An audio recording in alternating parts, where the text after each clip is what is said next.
what's up? We're going to be doing economic systems today. That's the objective of this lesson. So sit back, relax and watch the video. Now, what is an economic system? Now, an economic system is a way that an economy allocates its resources. And we're going to be going through three types of economic system today. It's going to be the free market economy, the command economy, and a mixed economy. To start with, we're going to go through a free market economy. So what is a free market then? A free market is basically what the name says. Free markets mean that we have buyers and sellers and they're able to do whatever they want. So you don't have a government coming in and setting laws, for example, advertising laws or quantity restrictions or anything like that. Buyers and sellers can do as they please. Now, what we have in markets is called the market price. The market price is basically what you expect to pay for a good or service. It's where the market rests, so to speak. It's also known as the equilibrium price. It's important to know that in free markets, often the price is bartered between buyers and sellers, but generally speaking, it's the market equilibrium price that you pay when you buy a product. I'll give you an example of the market price. If you're in the market for a top-end smartphone, you probably expect to pay about £600 to £700, something like that. Maybe even more these days, to be honest with you. But around that mark is what you go into the market expecting to pay for what you're after. One of the advantages is that it goes hand in hand with capitalism. So people are motivated by profit and therefore they try to find opportunities and capitalize on them in order to make money. Now, what this means is that there's going to be a greater deal of innovation in the economy as well, so you would expect more economic progress over time. Now, what are one of the downsides of the free market economy? Well, one of the downsides is that it doesn't take into account externalities. Now, externalities we're going to be covering much later in the course, but I'll let you know basically what it is now.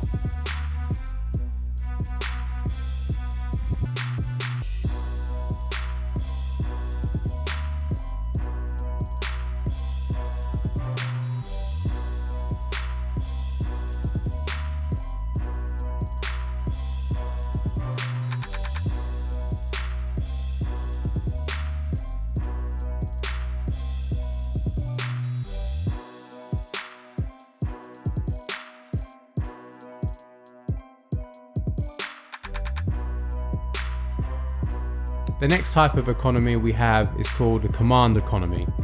Now, in a command economy, we have a central planner who is actually taking care of how much is going to be produced and consumed in an economy.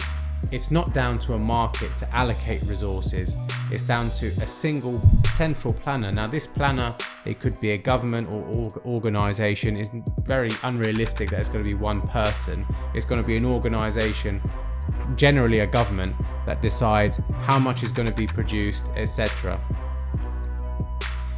Now, one of the advantages of command economy is that because there is a central planner, central planners generally try to lower inequality. They try to make sure that the population is receiving pretty much an equal amount of resources. Unlike free market economies where we have high levels of inequality. For example, some people are billionaires and some people are living on the poverty line. In a command economy, we don't generally have the extremes that we have in a free market economy. Now, what's the disadvantage of a command economy? Now, unlike the free market, where we have a profit motive and therefore, entrepreneurs are taking risks and in order to make new products and innovate, in a command economy, we don't have that because that profit motive is taken away. Therefore, innovation is going to be a lot less. So therefore, economic progress we would expect to be a lot lower than in a free market economy.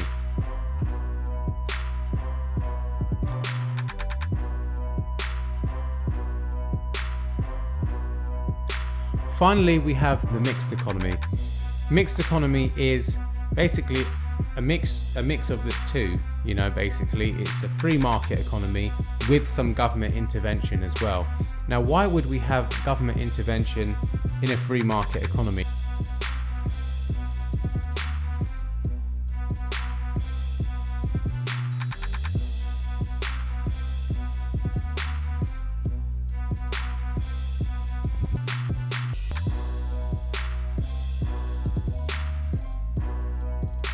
Well, in a mixed economy, governments can intervene.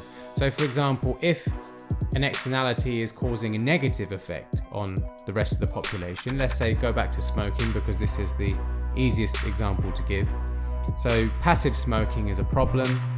So what can the government do? The government can intervene and say, okay, we're going to place a tax on cigarettes, and hopefully that will reduce consumption of cigarettes and limit the amount of passive smoking there is, and therefore negate some of the externalities caused. So basically what a mixed economy is, it's a market economy with government intervention in order to try and maximize welfare and try to improve things for everyone a little bit more.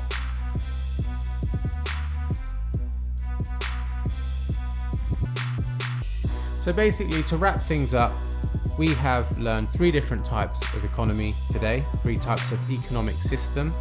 The first one was free market economy, the second one was command economy, and finally we have the mixed economy. And in general, the mixed economy is the most widely adopted style of economy out there.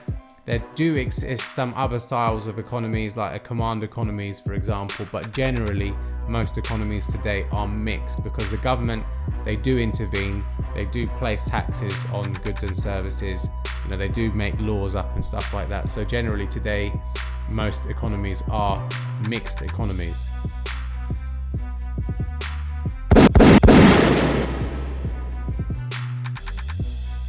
Yeah, so that's the end of the video, guys. If you enjoyed it, please hit that like button down below and please hit subscribe as well. You can also go on my website if you want to have a look at some revision pages or some extra exercises to complete, and you can always email me at any time. But if you don't want to do any of those things, jog on, mate. I'm not going to beg you.